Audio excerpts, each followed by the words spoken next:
Hi all, welcome back to Laddus vlogs. ఈ రోజైతే నేను చామగడ్డలతోటి కర్రీ చేస్తున్నాను ఫ్రెండ్స్. ఈ రెసిపీ నాకు కూడా కొత్తే, సో నేను యూట్యూబ్లో చూసి నేర్చుకున్నాను. వండిన తర్వాత అయితే చాలా బాగుంది. సో అందుకని చెప్పేసి మీకు ఈ రెసిపీ షేర్ చేస్తున్నాను ఫ్రెండ్స్. ఫస్ట్ ఆఫ్ ఆల్ మనం చామగడ్డల్ని మంచిగా వాష్ చేసుకోవాలి. దాని మీద మట్టి ఉంటుంది కదా, అదంతా క్లీన్ చేసుకోవాలి. నెక్స్ట్ దాన్ని మెత్తగా స్మూత్ అయ్యేంత వరకు బాయిల్ చేసుకోవాలి ఫ్రెండ్స్. నెక్స్ట్ ఒక టూ టమాటోస్ తీసుకొని పెద్ద సైజువి మంచిగా చిన్న ముక్కలుగా కోసుకొని ఇట్లా ప్యూరీ పట్టుకోవాలి మిక్సీలో వేసుకొని. నెక్స్ట్ ఒక ఆనియన్ వచ్చేసి మంచిగా సన్నగా పొడుగ్గా కట్ చేసుకోవాలి. మిరపకాయలు వచ్చేసి పొడుగ్గా కట్ చేసుకోండి. ఇప్పుడు ఒక కడాయి తీసుకొని అందులో ఆయిల్ వేయండి. అది హీట్ అయినాక 2 లవంగాలు, ఒక యాలకులు, ఒక దాల్చిన చెక్క, జీలకర్ర, ఆవాలు వేసి చిటపటలాడే వరకు వేగాలి. నెక్స్ట్ మనం ముందుగా కట్ చేసుకొని పెట్టుకున్న పచ్చిమిరపకాయలు, ఆనియన్ కూడా వేసుకొని మంచిగా ఎర్రగా దోరగా వేపుకోవాలండి. ఇది జల్దీ వేగాలంటే మనం కొంచెము సాల్ట్ కూడా వేసుకోవాలి. అప్పుడైతే మనకు జల్దీ ఏగుతుందండి. ఇది ఇందులోనే కొంచెం పసుపు కూడా వేసుకొని మంచిగా మిక్స్ చేసి 5 మినిట్స్ అట్లా మూత పెట్టేసుకోవాలి.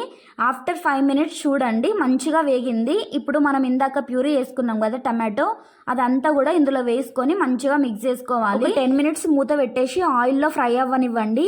ఈ టమాటో ప్యూరీ మొత్తం మంచిగా ఆయిల్లో ఫ్రై అయ్యింది అని ఎలా తెలుస్తుంది అని అంటే, మనం ఓపెన్ చేసి చూసినప్పుడు టమాటో పైన మొత్తం చూసారా ఆయిల్ ఇట్లా పైకి తేలుతుంది. సో ఇప్పుడు మనం ఫ్రెష్గా దంచుకున్న అల్లం వెల్లుల్లి పేస్ట్ కూడా వేసుకొని మంచిగా ఒకసారి కలిపేసుకోండి. ఇప్పుడు నేను కరివేపాకు లీవ్స్ కూడా వేస్తున్నాను, ఎందుకంటే నాకు ఆ ఫ్లేవర్, ఆ స్మెల్ చాలా బాగా నచ్చుతుందండి. సో అది వేసేసినాక మంచిగా కలిపేసుకోండి. ఇప్పుడు మనం ఇందాకనే క్లియర్ చేసుకొని పెట్టుకున్నాం కదా, మంచిగా క్లీన్ చేసుకొని చామగడ్డలని దాన్ని తొక్క తీసేసి అదంతా కూడా ఇందులో వేసుకొని మంచిగా అది టమాటో ప్యూరీలో కలిపేసేయండి.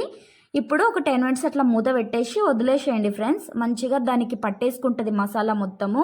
ఇప్పుడు ఇందులో ఏం చేయాలంటే మీకు తగినంత ఉప్పు, కారం వేసుకోండి. మీరు అన్నీ అడ్జస్ట్ చేసుకోండి మీకు తగినట్టుగా. నెక్స్ట్ నేనైతే ఇందులో కొంచెం కారం వేసి మంచిగా మిక్స్ చేసుకుంటున్నాను. ఆ పచ్చివాసన పోవాలండి, లేకపోతే అంత కారం ఘాటుగా వచ్చేస్తుంది.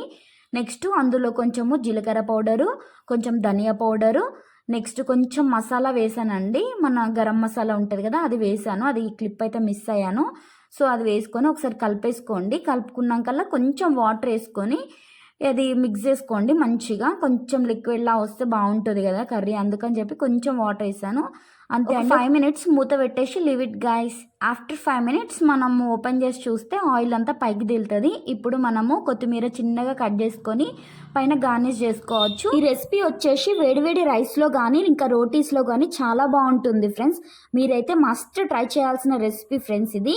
ఇంకా మీకు వీడియో నచ్చినట్లయితే ప్లీజ్ లైక్ చేసి సబ్స్క్రైబ్ చేసి నా ఛానల్ని సపోర్ట్ చేయండి. Thanks for